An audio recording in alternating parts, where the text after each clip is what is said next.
Hello dear NEET aspirants, तो कैसे हैं आप सब लोग? आई होप सब ठीक है। तो today in this lecture we will discuss about the biological classification which is the second chapter of your class 11th NCERT biology. But before this lecture we discussed about living world. In the living world chapter हमने एक topic discuss किया था biodiversity. तो biodiversity है क्या? Total number of the species और the living organism present on the earth. इसी को हम क्या बोल रहे हैं? Biodiversity. Again, total number of the species और the living organism present on the earth known as the biodiversity. And if I talk about the range of the biodiversity, मतलब कितनी है total number of the species on the earth, तो हमें एक range यहाँ पर दिया गया, हमें एक डाटा यहाँ पर दिखा गया जो हमने लास्ट क्लास में डिस्कस भी किया था. About 1.7 to 1.8 million species which is present on the अर्थ. जो इतनी प्रेजेंट है अप्रोक्सीमेटली, इतनी रेंज है.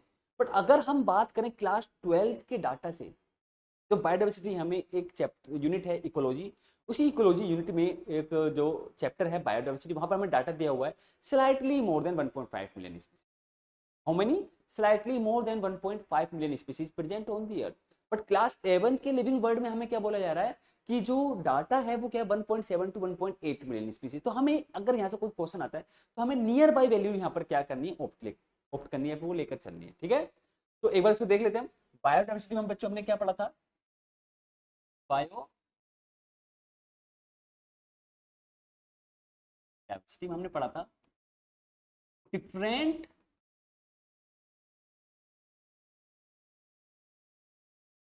Types of species present on the earth. Different types of the species present on the earth. इसी को हमने क्या बोला? बायोडाइवर्सिटी बोला. हमने पढ़ा था कि बायो मतलब क्या होगा? लाइफ और लिविंग. लाइफ और लिविंग. एंड डाइवर्सिटी मतलब डिफरेंट टाइप्स जो हो गई. तो हमने एक रेंज क्या पढ़ी इसमें? स्पीसीज की रेंज क्या पढ़ी? हमने पढ़ी थी 1.5 million to 1.5 million to 1.7 million species. इतनी स्पीसीज प्रेजेंट हैं इस चैप्टर के अकॉर्डिंग. क्लास 11 के लिविंग वर्ल्ड चैप्टर के अकॉर्डिंग जो टोटल नंबर ऑफ स्पीसीज हमें बताई गई कि इतनी प्रेजेंट है on the earth 1.5 to 1.7 million. या हम इसको ये भी तो बोल सकते हैं 15 lakh to 17 lakh species present on the earth, ये भी हम बोल सकते हैं. बट अगर हम क्लास 12 के एस्पेक्ट पे बात करें तो उसमें जो बायोडाइवर्सिटी चैप्टर है वहां पर क्या बोला जा रहा है? कितनी टोटल नंबर ऑफ स्पीसीज हैं? slightly more than 1.5 million species. 1.5 million species. तो 1.5 मिलियन से थोड़ी सी ज्यादा होंगी क्या species according to the class 12 biodiversity chapter of the ecology unit. तो डाटा हमें यहाँ पर कौन से लेकर चलना है? देखो, नियर बाय वैल्यू हमें ऑप्ट करनी है. जो 1.5 टू, देखो यहाँ पर एक पॉइंट हो गया, यहाँ पर 1.5 नहीं, यहाँ पर क्या है 1.7 स्पीसीज है. How many? 1.7 million to 1.8 million. 1.8 million species. Again 1.7 million species to 1.8 million species. तो 17 लाख टू 80 लाख क्या है स्पीसीज हमें बोली गई क्लास 11 के फर्स्ट चैप्टर लिविंग वर्ल्ड में. बट अगर हम बात करें क्लास 12 के चैप्टर से, जो बायोडाइवर्सिटी ही चैप्टर है, उसमें क्या बोला जा रहा है? Slightly more than 1.5 million species. अब देखो इतनी सारी स्पीसीज हैं. अब इतनी सारी स्पीसीज को रिकॉग्नाइज करना, आइडेंटिफाई करना, नोमेनक्लेचर करना एक बहुत ज्यादा डिफिकल्ट टास्क है. तो इस डिफिकल्ट टास्क को हमने थोड़ा सा इजी बनाने के लिए क्या करा? उसको क्लासिफाई कर दिया. हमने क्या कर दिया? क्लासिफाई. तो बेसिकली हम क्लासिफाई क्यों करते हैं? क्लासिफिकेशन क्यों करते हैं? चीजों को याद करने के लिए, इजी बनाने के लिए उसके क्लासिफिकेशन को, ताकि उसको इजीली रिकॉग्नाइज कर पाए, इजीली आइडेंटिफाई कर सकें, या उसको हम इजीली अच्छे से डिस्क्राइब कर सकें कि हाँ ये जो ऑर्गेनिज्म है ये इस कैटेगरी से बिलोंग कर रहा है, इसका किंगडम ये है, इसका फाइलम ये है, इसकी क्लास ये है, इसका ऑर्डर ये है. अब जैसे हमने पढ़ा था टैक्सा हमने क्या पढ़ा था? All living organism classified into the different taxa. तो हम ये एक टैक्सोनॉमी हो गया. तो अगर हमें किसी भी लिविंग ऑर्गेनिज्म को क्लासिफाई करना है तो उसको कैटेगरीज के बेस पर हम करते हैं. किसके बेस पर हम करते हैं? कैटेगरीज के बेस पर हम करते हैं. उसी कैटेगरीज के लिए हमने कुछ साइंटिफिक टर्म लिए जिनको हमने क्या बोला, टैक्सा। तो यहाँ पर जो हम क्लासिफिकेशन करेंगे, यहाँ पर जो हम कैटेगरी यूज करेंगे वो भी टैक्सा ही होगा। फॉर एग्जाम्पल यहाँ पर हम बात करेंगे अबाउट किंगडम, जो हाईएस्ट टैक्सा होगा, लेकिन उससे भी एक हाईएस्ट टैक्सा होता है जिसको हम पढ़ने वाले हैं आगे, डोमेन। ठीक है, तो इन सब स्पीशीज को अच्छे से रिकॉग्नाइज करने के लिए, आइडेंटिफाई करने के लिए, डिस्क्राइब करने के लिए हमें नीड है किसकी, क्लासिफिकेशन। तो क्लासिफिकेशन है क्या, देखिए यहां पर जरा,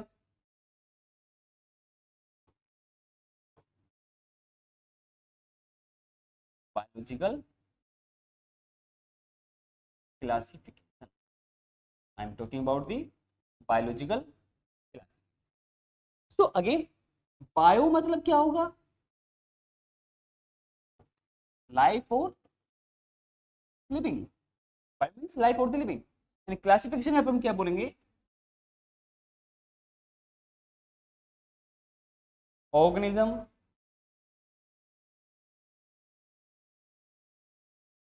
grouped into convenient categories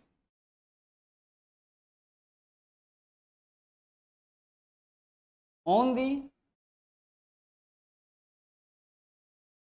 the basis of some easily observable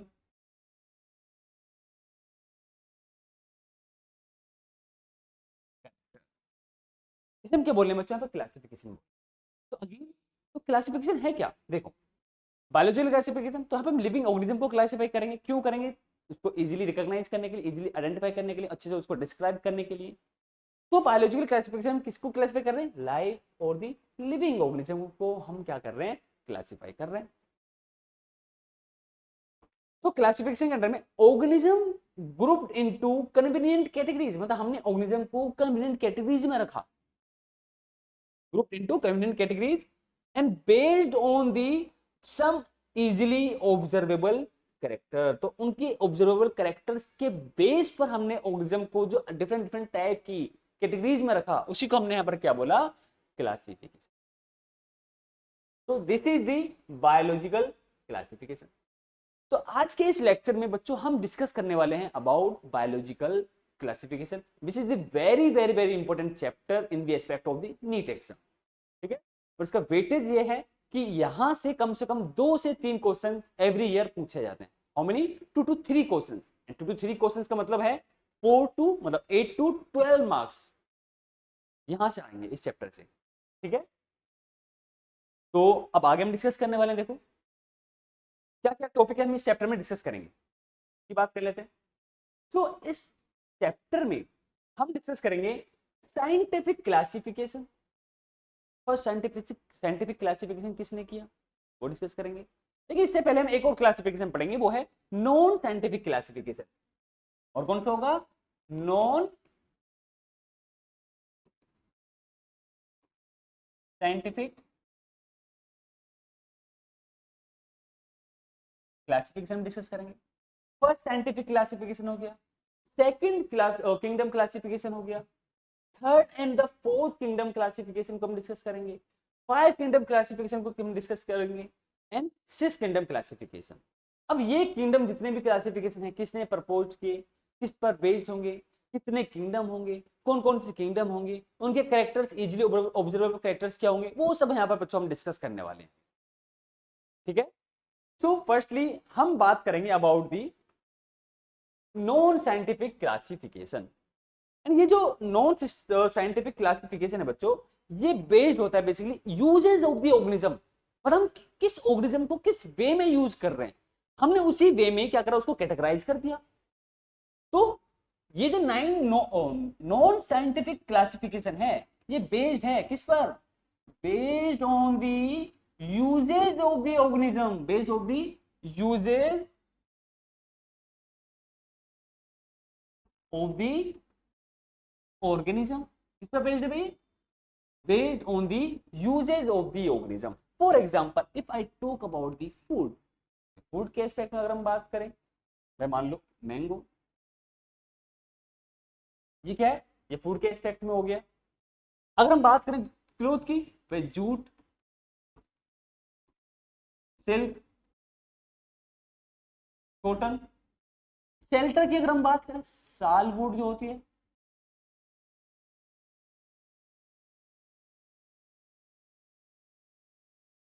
शीशम, ये सब क्या आ गया, शेल्टर के बेस पे आ गया। सिक्योरिटी के एस्पेक्ट में अगर हम बात करें, हम डॉग लेते हैं, डॉग। ट्रांसपोर्ट के एस्पेक्ट में अगर हम बात करें, भाई बुल हो गया,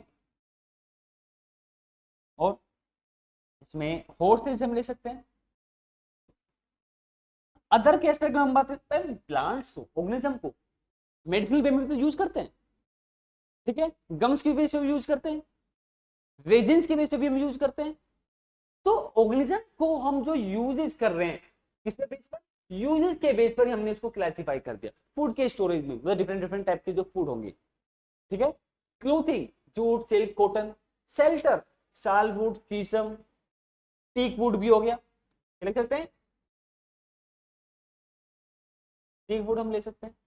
सिक्योरिटी के पर्पज पर डॉग हो गया। ट्रांसपोर्ट के बेस पर बुल, हॉर्स, अदर भी एनिमल्स यहाँ पर आ जाएंगे, ठीक है। अदर मेडिसिनल वे में हम यूज कर सकते हैं, मेडिसिनल, गम्स, रेजिन्स, एक्सेट्रा। तो ये जो क्लासिफिकेशन बच्चों हमने किया, ये नॉन साइंटिफिक क्लासिफिकेशन है। और again non scientific classification based on the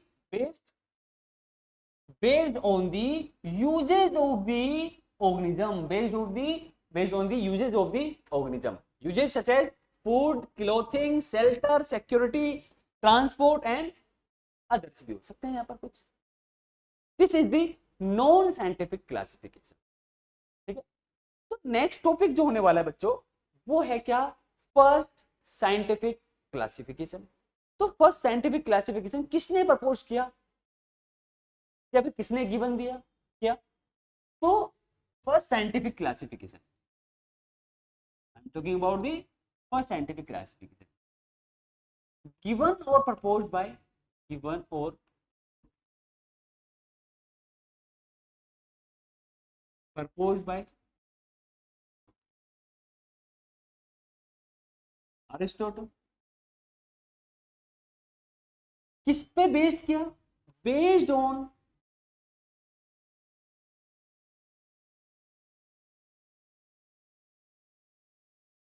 morphology and also based on presence or absence of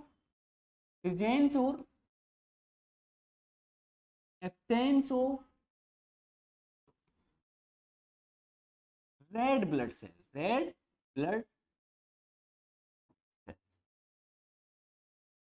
तो हम बात कर रहे हैं फर्स्ट साइंटिफिक क्लासिफिकेशन। तो फर्स्टली जो फर्स्ट अटेम्प्ट था साइंटिस्ट का, इस अरिस्टो साइंटिस्ट हैं, इनका सबसे पहले उन्होंने क्या करा, सबसे पहले साइंटिफिक क्लासिफिकेशन दिया, फर्स्ट अटेम्प्ट था।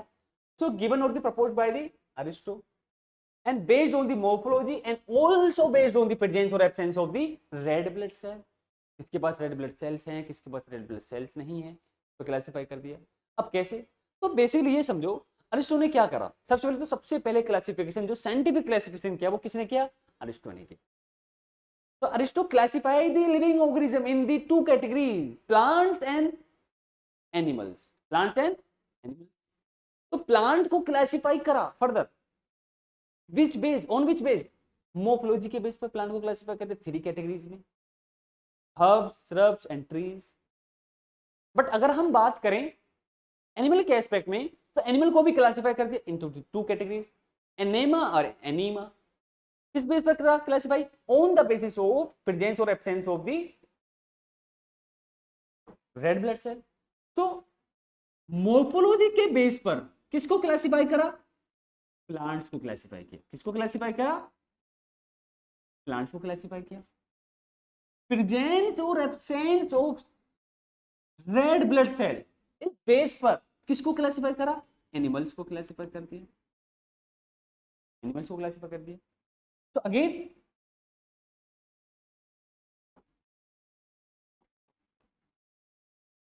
Plants classify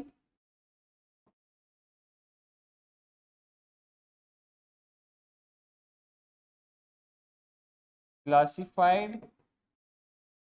on the basis of morphology, and animals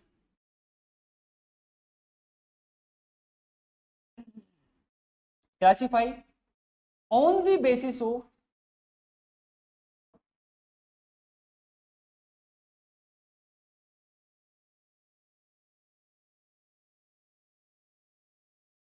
presence or absence of RBC, red blood cell, ठीक है, प्रेजेंस और एब्सेंस ऑफ दी RBC। अब देखिए यहां पे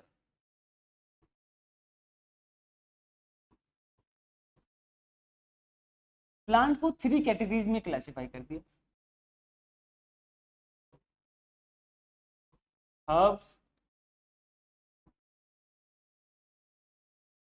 श्रब्स एंड ट्रीज। अगेन किस बेस पर क्लासिफाई किया? Based on morphology. देखो हर्ब जो है ये बेसिकली क्या है? पौधा जो होता है। श्रब जो होते हैं जो झाड़ी होती है, और ये पेड़। तो plant classified into the 3 categories on the basis of the morphology into the herb, shrubs and trees. But अगर हम बात करें बच्चों यहाँ पर एनिमल्स की, if I talk about the animals classified into the 2 categories on the basis of the presence और absence of the red blood cell which is the RBC. तो एनिमल्स के एस्पेक्ट में अगर हम बात करें, एनिमल्स को फर्दर क्लासिफाई किया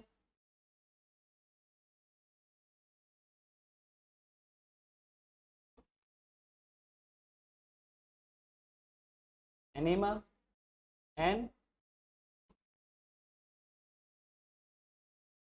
एनीमा। अब किसके पास आरबीसी है, किसके पास आरबीसी नहीं होगी, उसकी हम बात करते हैं। एक minute.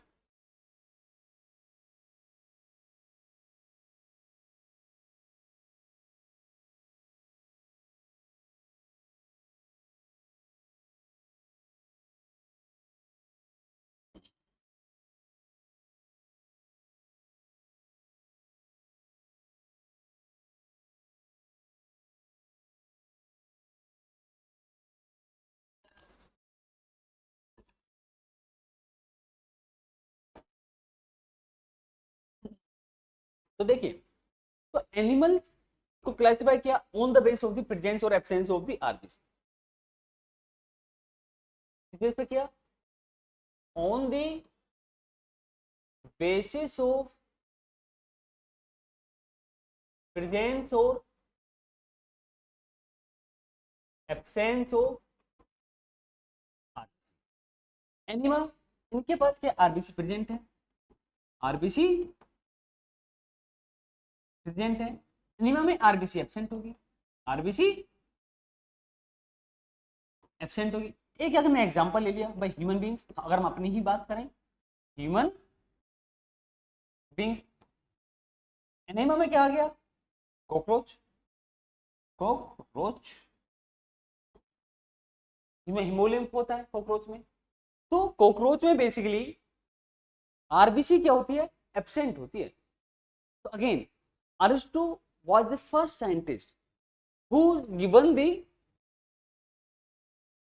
or proposed first scientific classification, and Aristo classified the plants on the basis of morphology, classify the animals on the basis of बोलो presence और absence of the RBC। तो मोर्फोलॉजी के बेस पर प्लांट को classify कर दिया 3 categories में, herbs, shrubs and trees, and presence of RBC और absence of the RBC के बेस पर एनिमल्स को क्लासिफाई कर दिया 2 कैटेगरीज में, एनेमा एंड एनेमा। तो एनेमा के पास यहां पर क्या है? आरबीसी देखो प्रेजेंट है, एग्जाम्पल तो हमने क्या ले लिया, ह्यूमन बींग्स। बट अगर हम बात करें एनेमा की तो आरबीसी एब्सेंट है। एग्जाम्पल हमने लिया यहाँ पर क्या, कॉकरोच। तो कॉकरोच में आरबीसी क्या होती है, एब्सेंट होगी। इनेमा वाले में आरबीसी प्रेजेंट है, एनेमा वाले में आरबीसी एब्सेंट है। इनेमा का जो एग्जांपल हमने लिया ह्यूमन बीइंग्स, एनेमा का एग्जांपल हमने ले लिया कॉकरोच। आई होप ये क्लियर हो गया होगा आपको। कोई डाउट किसी को इसमें, कर लीजिए इसको, स्क्रीनशॉट ले लो इसका।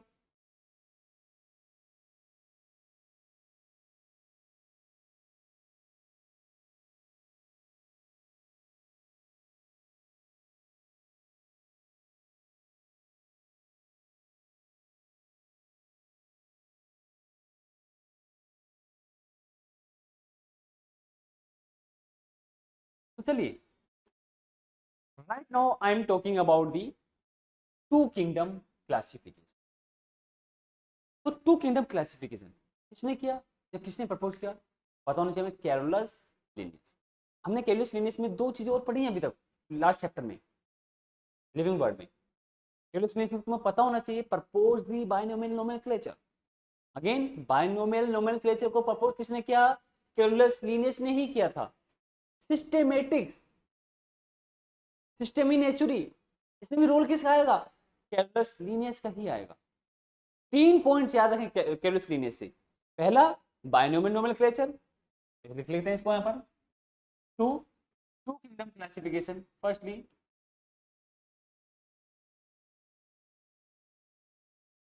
proposed by Carolus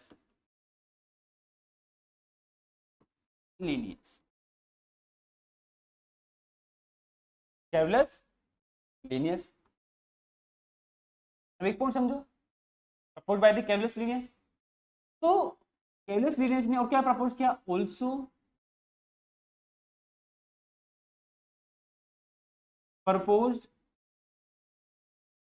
binomial nomenclature, binomial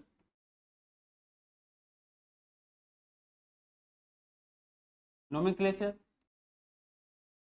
and also systematics, systematics।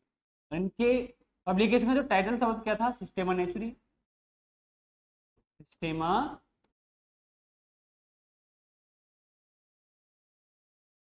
नेचुरी, title of his publication. This is the title of his publication. तो कैरोलस लिनियस ने लिविंग ऑर्गेनिज्म को क्लासिफाई कर दिया on the basis of the presence और absence of the cell. Two kingdom यहां पे लिए, Plantae and Animalia. Again Plantae and Animalia, इन दो किंगडम में लिविंग ऑर्गेनिज्म को क्लासिफाई कर दिया किसने, कैरोलस लिनियस ने। तो Carolus Linnaeus classified the living organism on the basis of presence और absence of the cell wall.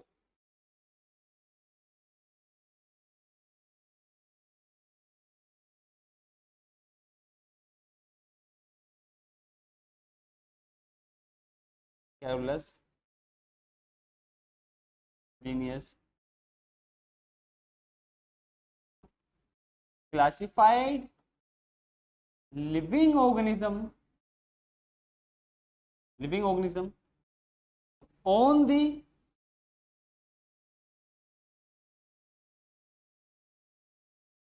living organism into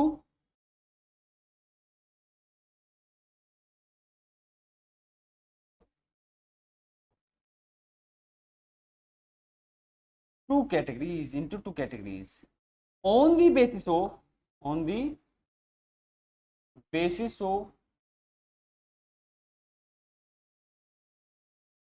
presence or absence of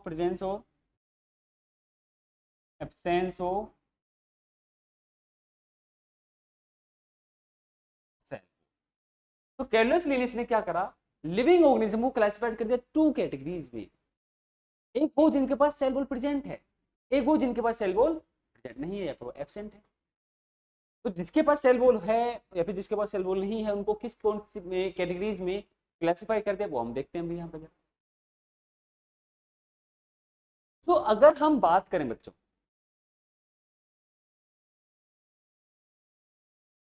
देखिए यहाँ पे, तो टू किंगडम लिए,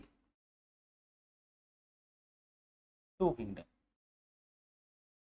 तो लिविंग ऑर्गेनिज्म को टू किंगडम में क्लासिफाई कर दिया। How many kingdom? Two kingdom. किस बेस पर करा? प्रेजेंस और absence of the cell wall. एक यहां पर किंगडम लिया,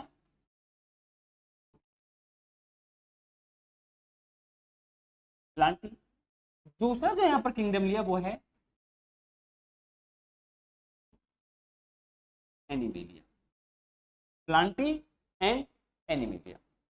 अब प्लांटी में अगर हम बात करें तो प्लांटी में सबको पता है प्लांट सेल में क्या होते हैं, सेल वॉल प्रेजेंट होते हैं, बट एनिमल सेल में क्या होते हैं, सेल वॉल एब्सेंट होती है। ये तो हमें पता है पहले से ही।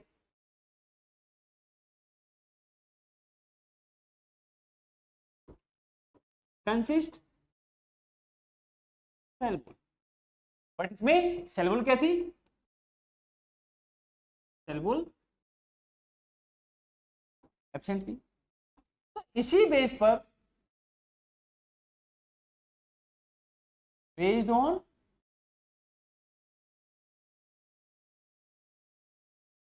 प्रेजेंस और absence of cell wall, presence और एब्सेंस ऑफ सेल वॉल के बेस पर क्या कर दिया, प्लांटी और एनिमल को भी, ऑर्गेनिज्म को टू किंगडम में क्लासिफाई कर दिया, प्लांटी एंड एनिमलियन। ठीक है। अब इस सिस्टम के मतलब कि टू किंगडम क्लासिफिकेशन के कुछ ड्रॉबैक्स भी रहे।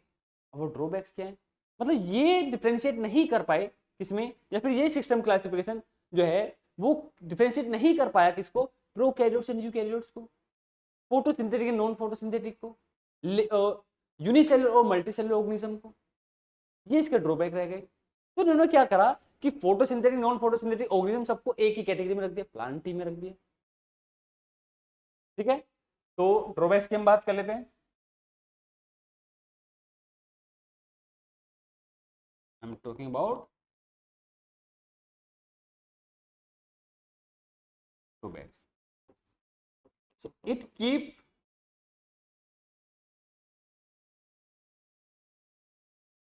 together unicellular and multicellular. It keep together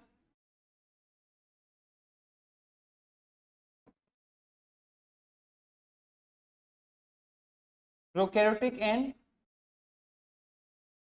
eukaryotic, and also it keep together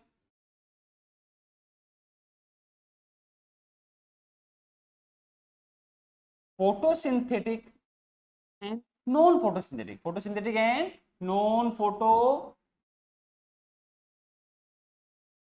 photosynthetic and the non photosynthetic.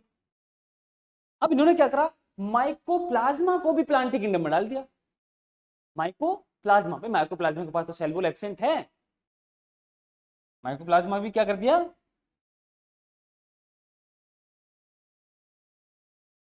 Mycoplasma की प्लेस्ड इनटू प्लांटी। लाइकेन, लाइकोन के भी सेपरेटिस में डाल दिया, किसमें, प्लांटी किंगडम में। भाई लाइकेन क्या, एल्गी और फंगाई एसोसिएशन होता है, basically symbiotic association. Lichen placed into Plantae, lichen placed into the Plantae. तो ये कुछ पॉइंट्स हैं, तो यही पॉइंट्स कुछ गलत हो गए। हुआ क्या, इनको अलग करना चाहिए था, यूनिसेलुलर ऑर्गेनिज्म को और मल्टीसेलुलर ऑर्गेनिज्म को सेपरेट किंगडम रखना चाहिए था, मतलब अलग अलग होने चाहिए थे। इन्होंने क्या करा, सेम उसमें रख दिया किंगडम में, किसमें, प्लांटी में। And it keep together prokaryotes and eukaryotes, it keep together photosynthetic and non photosynthetic, and mycoplasma keep place into the plants. देखो ये चीज थी उस टाइम पर। तो likely place into also in the plants.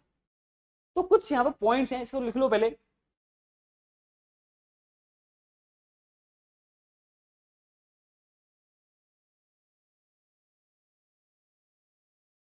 तो हमारी एनसीईआरटी देखो यहाँ पर बच्चों क्या बोल रही है,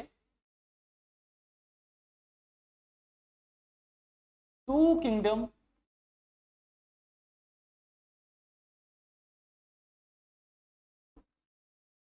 क्लासिफिकेशन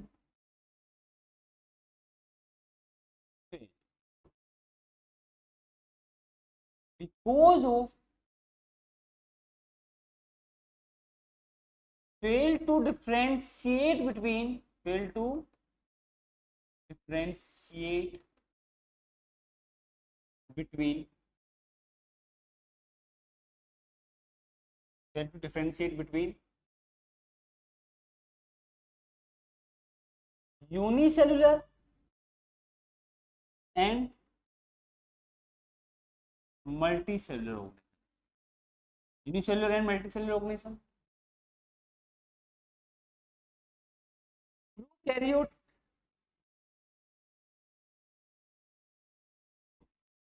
and यूकैरियोट्स ऑर्गेनिज्म में, और फोटोसिंथेटिक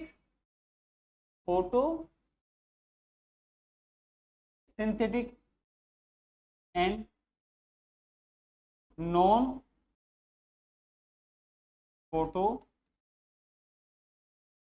सिंथेटिक ऑर्गेनिज्म। तो इन तीनों में, तीनों पॉइंट्स के अकॉर्डिंग ये ऑर्गेनिज्म को क्या नहीं कर पाए, डिफरेंशिएट ना कर पाए।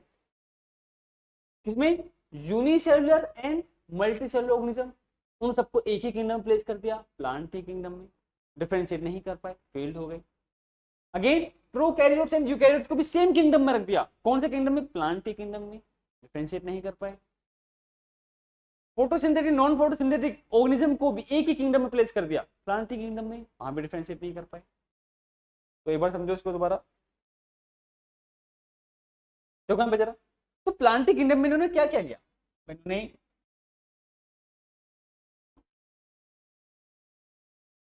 बैक्टीरिया, ठीक है, माइको प्लाज्मा, एल्गी, फंगाई, जिस चीज के पास सेल वॉल प्रेजेंट है, algae, fungi,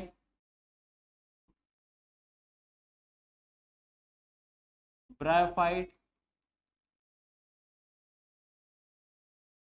pteridophytes, gymnosperm, angiosperm, सब इसमें ले लिए। एनिमल किंगडम में क्या लिया, एनिमल्स ले लिए एक तो, और किस किस पास नहीं है, प्रोटोजोआ, प्रोटोजोआ, अमीबा,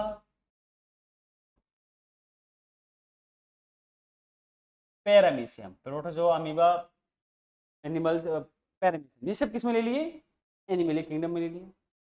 तो ये जो किंगडम क्लासिफिकेशन है ये बेसिकली फेल्ड हो गया बिकॉज ऑफ द कांट या fail to differentiate between the unicellular and the multicellular organism, prokaryotic and the eukaryotic cells या organism, and photosynthetic and the non photosynthetic organism में differentiate करने में क्या हो गया, ये सिस्टम फेल हो गया।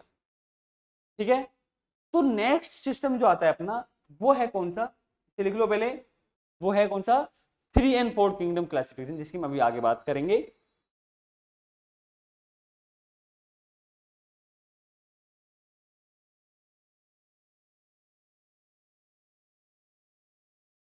सो हम बात कर रहे हैं पर 3 and 4 किंगडम क्लासिफिकेशन। अब देखो ये जो 3 and 4 किंगडम क्लासिफिकेशन है बेसिकली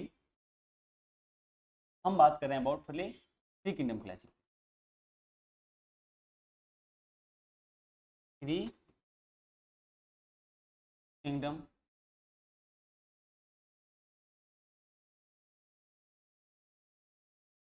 क्लासिफिकेशन की हम बात, तो सबसे पहले 3 किंगडम क्लासिफिकेशन को प्रपोज किसने किया,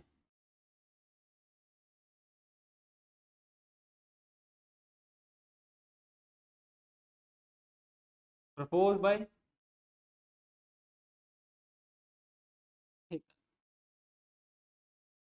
किसने प्रपोज किया, हैकल ने। अब 3 किंगडम कौन कौन से थे,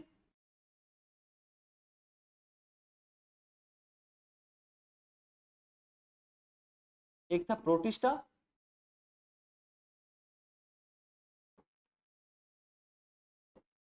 Plantae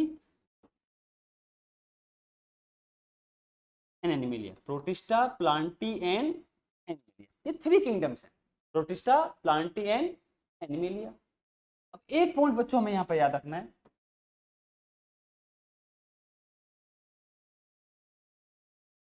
protista introduced before the monera, introduced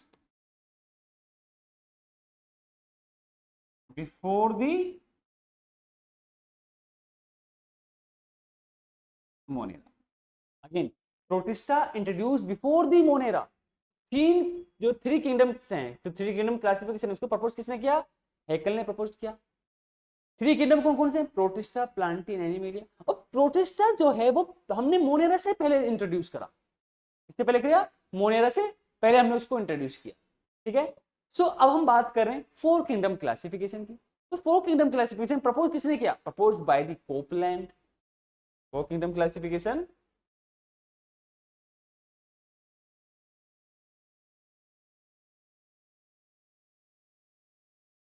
four kingdom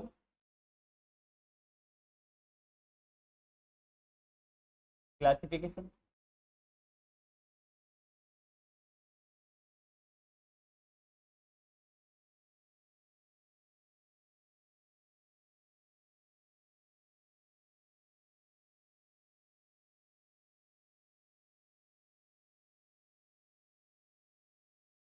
proposed by Copeland. तो किसने प्रपोज किया? कोपलैंड ने प्रपोज किया। किसको? 4 किंगडम क्लासिफिकेशन को। तो इस 4 किंगडम क्लासिफिकेशन में 4 किंगडम कौन कौन से हैं? 4 किंगडम्स की अगर हम बात करें तो Monera, protista, Plantae and animalia, ये 4 किंगडम ले लिए। Monera, protista, Plantae and animalia. अब एक पॉइंट समझो कि ये जो हम यहां पर ले रहे हैं 3 किंगडम क्लासिफिकेशन, 3 किंगडम क्लासिफिकेशन, तो प्रोटिस्टा में कौन कौन से ऑर्गेनिज्म लिए और मोनेरा में कौन कौन से ऑर्गेनिज्म यहां पर लिए, उसके हम यहां पर बच्चों बात करने वाले हैं अभी। तो प्रोटिस्टा में सबसे पहले यूनिसेलुलर यूकैरियोट जो थे वो प्लेस कर दिए किसमें? प्रोटिस्टा में। Placed into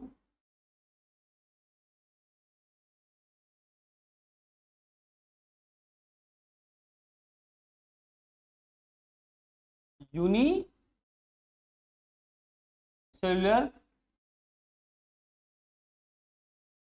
eukaryotes. किस में डाल दिए? प्रोटिस्टा में डाल दिए। बट अगर हम बात करें मोनेरा की, तो मोनेरा में कौन कौन से डाले? यहां पर यूनिसेलुलर,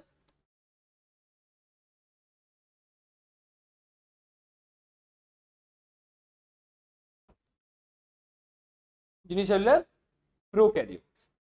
तो प्रोटिस्टा में यूनिसेलुलर यूकैरियोट्स, मोनेरा में यूनिसेलुलर प्रोकैरियोट्स। इसमें क्या गया? बैक्टीरिया भी आ गया,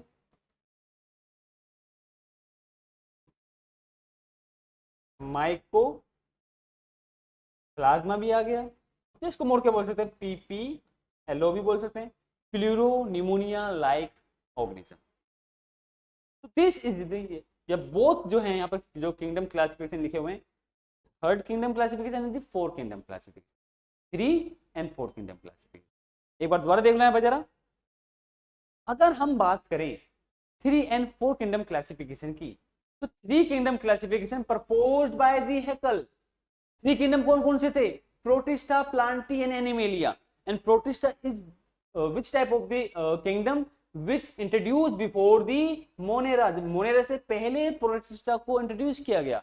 बट अगर हम बात करें यहाँ पर किसके केस में? 4 किंगडम क्लासिफिकेशन के केस में, तो उसमें 4 किंगडम कौन कौन से हैं? Monera, protista, Plantae and animalia. तो मोनेरा को इंट्रोड्यूस किया गया after the introduction of the protista. तो पहले प्रोटिस्टा इंट्रोड्यूस किया गया था, ये याद रखें। तो protista introduce before the Monera. And protista में कौन से यहाँ पर ऑर्गेनिज्म लिए थे? Unicellular eukaryotes. बट अगर हम बात करें फोर किंगडम क्लासिफिकेशन में जो मोनेरा है उसमें कौन से ऑर्गेनिज्म इंक्लूड किए हैं? Unicellular prokaryotes such as the bacteria, mycoplasma and PPLO. एक ही बात है, माइकोप्लाज्मा एंड पीपीएलओ। तो प्रोकैरियोट्स के मतलब कि अगर हम बात करें मोनेरा किंगडम के जो सोल मेंबर्स हैं वो यही हैं, बैक्टीरिया, पीपीएलओ, माइकोप्लाज्मा। क्लियर?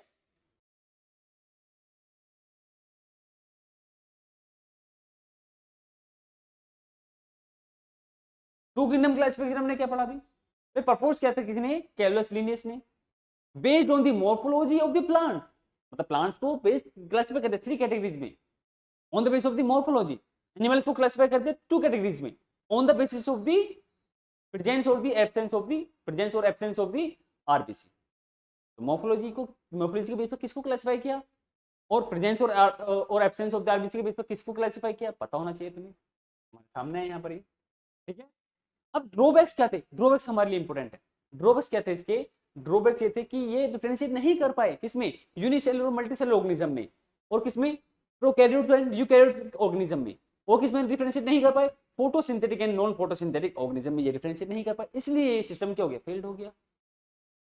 इससे पहले फर्स्ट साइंटिफिक क्लासिफिकेशन सबसे पहले किसने किया? अरिस्टो ने। थोड़ी सी मिस्टेक हो गई यहाँ पर, जो मैंने अभी पहले तुमको बताया वो किसके लिए था? वो अरिस्टो वाला था। अरिस्टो ने क्या करा? प्लांट्स को क्लासिफाई किया मॉर्फोलॉजी के बेस पर, एनिमल्स को क्लासिफाई कर दिया किसके बेस पर? प्रेजेंस और एब्सेंस ऑफ द आरबीसी के बेस पर। लेकिन ये जो है टू किंगडम क्लासिफिकेशन ये है बेस्ड ऑन द प्रेजेंस और एब्सेंस ऑफ द सेल। एक मिस्टेक हो गई थी अभी छोटी सी, ठीक है? जैसे सब कुछ यहाँ पर ठीक लिखा हुआ है, ठीक है ना? तो अगेन फर्स्ट साइंटिफिक क्लासिफिकेशन किसने किया? अरिस्टो ने किया। किस बेस पर किया? प्लांट को क्लासिफाई करते थ्री कैटेगरीज में on the base of the cell, on the base of the morphology, herbs, shrubs and trees. Animals को क्लासिफाई कर दिया टू कैटेगरीज में on the base of the presence और absence of the RBC. Two kingdom classification. अब two kingdom classification किसने किया? कैलुलस Linnaeus ने किया। अदर इसके इन्वॉल्वमेंट क्या है बायोलॉजी में? बायनोमियल नोमेनक्लेचर को प्रपोज किया था, और कैलुलस लिनियस ने आल्सो और क्या प्रपोज किया? सिस्टेमेटिक।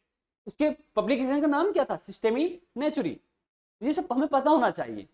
और यहाँ पर और आगे क्या है? टू किंगडम क्लासिफिकेशन में टू किंगडम किस पर बेस्ड है? प्रेजेंस और absence of the cell wall, इस पर बेस्ड है। ठीक है, two kingdom plantae and animalia, तो सारे unicellular, multicellular, photosynthetic, non photosynthetic और प्रोकैरियोटिक, यूकैरियोटिक सब किस में डाल दिए? प्लांटी किंगडम में डाल दिए। यही रीजन था कि वो फेल्ड हो गए। Clear? Then three and fourth kingdom classification. Again three and fourth kingdom classification तुम्हारे सामने है यहाँ पर। ये तो आई होप बच्चों ये सब आपको क्लियर हो गया होगा। तो नेक्स्ट चैप्टर में मतलब कि नेक्स्ट लेक्चर में हम डिस्कस करने वाले हैं एक टॉपिक जो बहुत ज्यादा इंपॉर्टेंट है, वो है five kingdom classification and which proposed और the given by the R H. Wittig.